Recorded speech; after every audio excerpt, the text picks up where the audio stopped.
readers, back with part 2 of The Miracle Morning by Hal Elrod, a book packed with great exercises, activities, and action items to take over your morning, conquer your day, and ultimately change your life.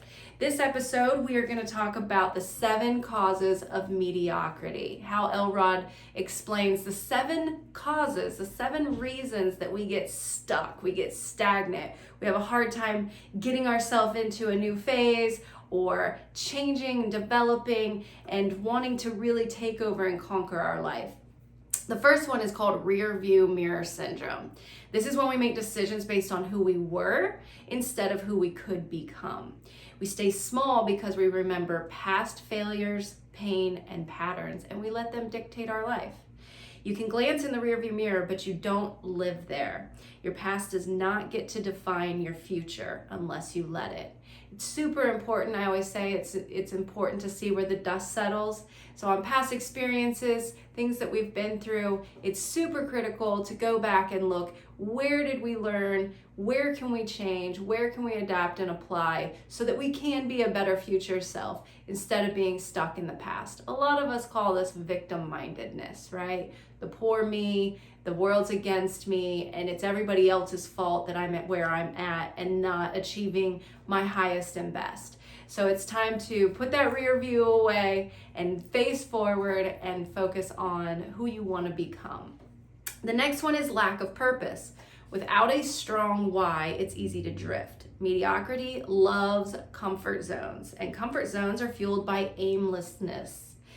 If you don't find a purpose once, you keep growing it. Keep asking, who needs me to show up fully today? If we don't have a purpose, you don't have a direction. Just like getting in the car with nothing in the GPS, we always have a destination of where we're going and why we're going there. And we forget to do that internally within ourselves. So super important to find what motivates you and understand that that can change from day to day. But motivation fuels your purpose. Purpose fuels your motivation. So whatever goal you're trying to achieve, if you don't have a strong enough why attached to it, then it might just fizzle out and drift off, and you'll be left exactly in the same spot you were yesterday. The next one's called isolating incidents. Now this one's kind of twofold. We've heard the expressions, get to the root of the problem, isolate the incident, get to the real issue at hand, and don't get distracted by the other things that aren't as important. But really it gets even microscopic from there. If you hit the snooze button 10 times, that one decision affects so many different things that happen in your day, and our decisions today define our tomorrow. Skipping a workout, going and doing something that was not planned today, and letting it disrupt you from your focus and where you're headed. So make sure to isolate the incidents, because one tiny change today can have a domino effect, whether it's your eating patterns, your health patterns, your sleeping, your exercising, your communication style. All of those will define who you are tomorrow. Lack of accountability. We all know what to do, but who's checking in to make sure we're doing it? Accountability is not about guilt. It's about alignment.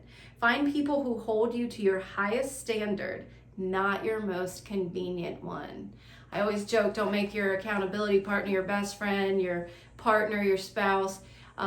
Make it somebody that you will want to tell you and hold you to that standard, and that you'll respect it. Make it someone that you'll feel bad if you disappoint them. I've had so many coaches over the years, some tough, some loving, some in between. But every time when I showed up, I wanted to show out all of the work I've done, all of the accomplishments that got checked off, because that was my accountability partner, and it was their job to hold me accountable, and it's my job to show up for them.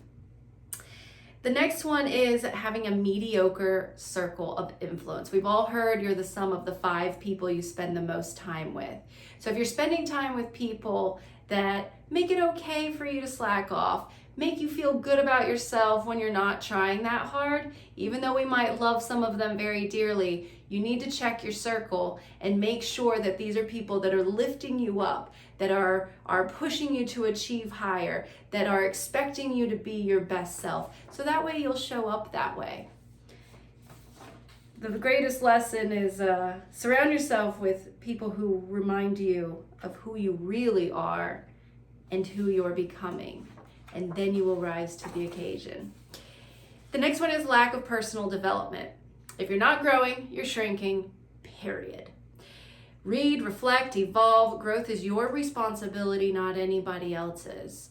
You need to spend as much time on developing yourself as you do developing your craft, your skill, your career, anything else on the exterior, because you can only be as good to others on the outside as you are to yourself on the inside.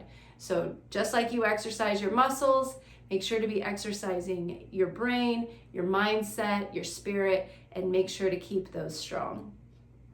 The next one is lack of urgency. This one hits hard. We say someday way too often, but someday isn't promised.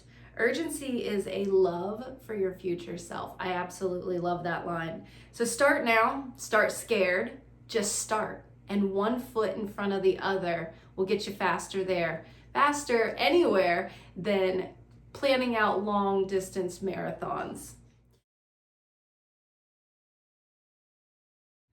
So with these 7 causes of mediocrity, we want to take the time to identify which ones do we struggle with, because we all do. And then take some actual time out for yourself.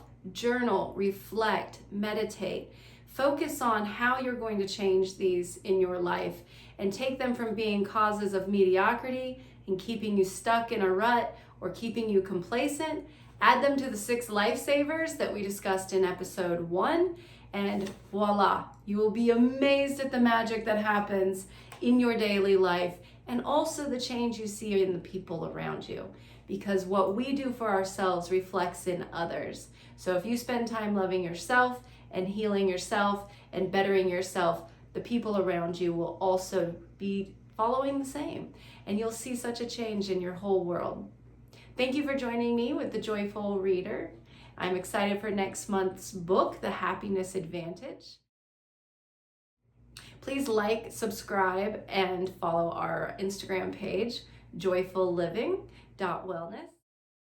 Live joyfully, love boldly, and do not settle for less than what your soul desires.